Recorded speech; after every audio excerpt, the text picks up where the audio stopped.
আসসালামু আলাইকুম। আশা করি সবাই ভালো আছেন। আমার মতো অলওয়েজ এদের দেখতে চাই যারা কিনা যেটাতে মাছ ভাজি করে ওটাতেই রান্না করে ফেলে। আমি যেটাতে মাছ ভাজি করছি ওটাতেই রান্না করে ফেলছি।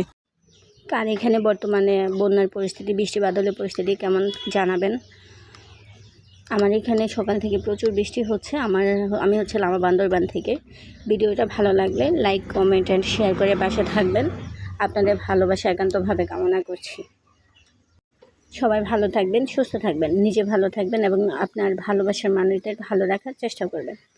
আসসালামু আলাইকুম।